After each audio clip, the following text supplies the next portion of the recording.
அன்பானவர்களே, இயேசுவின் நாமத்தில் உங்களுக்கு நண்பின் வாழ்த்துக்கள். இந்த 8ஆம் தேதி காலையில் ஆண்டவருடைய வார்த்தையை உங்களுக்கு கொண்டு வருவதில் நான் மிகுந்த மகிழ்ச்சி அடைகிறேன். ஒவ்வொரு நாளும் காலையில் அனுதினமும் ஆவியானவரோடு என்ற இந்த ஒரு சிறிய செய்தி, அளவிட்டால் ஒரு ஷார்ட் மெசேஜ் உங்களுக்கு ஒரு பேர் ஆனந்தமாகவும் ஆறுதலாகவும் பலனாகவும் இருக்கிறதை உங்களிடத்திலிருந்து வருகிற நிறைய கமெண்ட்ஸ் மூலமாய் நான் பார்த்து கர்த்தரை உயர்த்துகிறேன். அவர்தான் எல்லா உயர்வுக்கும் கனத்துக்கும் மகிமைக்கும் பாத்திரம் உள்ளவர். ஆண்டவருக்கு ஸ்தோத்திரம். இந்த நாளிலும் தேவன் உங்களுக்கு வைத்திருக்கிற வார்த்தையை நான் வாசிக்க, அதிலிருந்து சில வார்த்தைகள் உங்களுக்கு சொல்ல தேவன் இந்த நேரத்தில் கிருபை கொடுத்திருக்கிறார். அதை கேட்பதற்கு முன்பு ஒரு காரியம் கேட்டு என்னோடு கூட சேர்ந்து ஜெபிங்க, விசுவாசிங்க. இந்த நாள் முழுவதும் தேவ கரம் உங்களை நடத்துகிறதை பார்ப்பீங்க. அது மட்டுமல்லாமல் விட்டுறக்கூடாது, மற்றவங்களுக்கும் நீங்கள் ஷேர் பண்ணணும். ஆமேன். இன்னும் அநேகர் இந்த மாதிரி வார்த்தைகளை கேட்க அவங்கள நீங்கள் உற்சாகப்படுத்தணும்.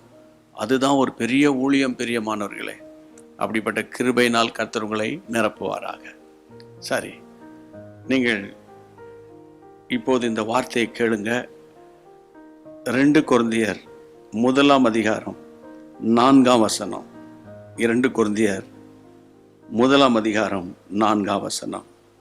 தேவனால் எங்களுக்கு அருளப்படுகிற ஆறுதலினாலே எந்த உபத்திரவமாகிலும் அகப்படுகிறவர்களுக்கு நாங்கள் ஆறுதல் செய்ய திராணி உள்ளவர்களாகும்படி எங்களுக்கு வரும் சகல உபத்திரவங்களிலும் அவரே எங்களுக்கு ஆறுதல் செய்கிறவர். எங்களுக்கு வரும் சகல உபத்திரவங்களிலும் அவர்தான் எங்களுக்கு ஆறுதல். அன்பான தேவனுடைய பிள்ளையே, பரிசுத்த ஆவியானவர் யார் தெரியுமா? ஆறுதலின் ஆவியானவர்.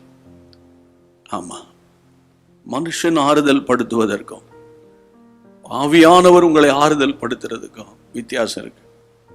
மனுஷனுடைய ஆறுதல் படுத்துறது அந்த நேரத்துக்கு ஒரு மாதிரி ஒரு கம்ஃபர்ட்டாக இருக்கும்.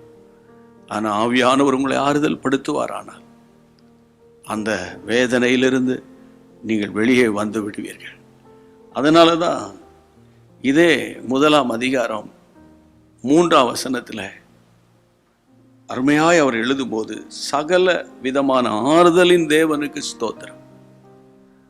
ஆமென். தேவனுக்கு ஸ்தோத்திரம் சொல்லல, சகல விதமான ஆறுதலின் தேவன். அவர்தான் நம்முடைய ஆறுதல், அவர்தான் உங்களுடைய ஆறுதல். அதற்கு பிறகு ஏன் நீங்க கலங்கணும்? நம்முடைய பாரத்தை நாமே சுமக்க முடியாது. நம்முடைய பாரத்தை சுமக்கிற ஒரு தேவன் இருக்கிறார். அவருடைய பாதத்தில் வைத்திருங்க, அவர் உங்களை ஆறுதல் படுத்துவார். இன்றைக்கு இருக்கிற பிரச்சனை நாளைக்கு இருக்காது. இன்னைக்கு இருக்கிற சூழ்நிலை நாளைக்கு மாறிடும். ஏன், இன்னும் சில மணி நேரங்களில் மாறிடும். தேவன் தலைகீழாக மாற்றி போட்டுருவார். ஆமென். அவர் சொல்ல ஆகும், கட்டளையிட நிற்கும். ஆகவே கர்த்தருடைய நாமத்தில் சொல்றேன், காற்றை பார்த்து இறையாதே, கடலை பார்த்து அமைதலாயிரு என்று சொன்னவர் நிச்சயமாய் உங்கள் வாழ்க்கை ஒரு அமர்ந்த தண்ணீர் அண்டையில் நாட்டப்பட்ட மரத்தை போல இருக்கும். விசுவாசிக்கிறீங்களா? விசுவாசிக்கிறீங்க இல்லையா? அப்போ என் கூட சேர்ந்து ஜெபம் பண்ணுங்க. நல்ல பிதாவே, இந்த ஆசீர்வாதமான நேரத்தில் ஆண்டவரே, தேவனால் எங்களுக்கு அருளப்படுகிற ஆறுதல் என்று அப்போஸ்தலனாகிய பவுல் சொன்னது போல, இந்த வசனத்திலிருந்து எங்களுக்கு வரும் சகல உபத்திரவங்களிலும் அவரே எங்களுக்கு ஆறுதல் செய்கிறார் என்று சொன்னது போல, உம்முடைய பிள்ளைகள் இன்றைக்கு சந்தித்து கொண்டிருக்கிற பிரச்சனைகள் எதுவானாலும் சரியப்பா, உம்முடைய பிள்ளைகளை ஆறுதல் படுத்தி சகாயம் பண்ணி ஆச்சரியமாய் கர்த்தர் எங்களுக்கு அற்புதம் செய்தார். ஏனென்றால் சகல ஆறுதலின் தேவன், சகலவிதமான ஆண்டவர் ஆறுதலின் தேவனுக்கு ஸ்தோத்திரம் என்று உம்முடைய பிள்ளைகள் சொல்வார்களாக. ஹல்லேலூயா. நித்திய மகிழ்ச்சி உம்முடைய பிள்ளைகள் தலையின் மேல் வந்து தங்குவதாக.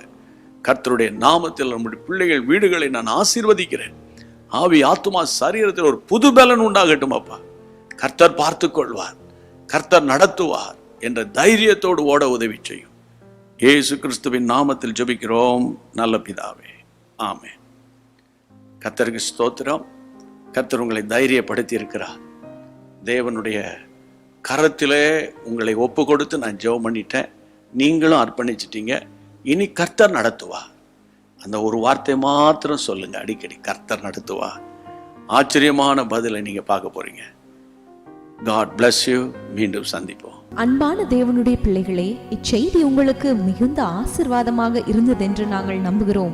தொடர்ந்து எங்கள் செய்திகளை கேட்டு கர்த்தருக்குள் ஆசீர்வதிக்கப்பட ஜீசஸ் மீட்ஸ் மினிஸ்ட்ரீஸ் என்கிற எங்கள் யூடியூப் சேனலை சப்ஸ்கிரைப் செய்யுங்கள்.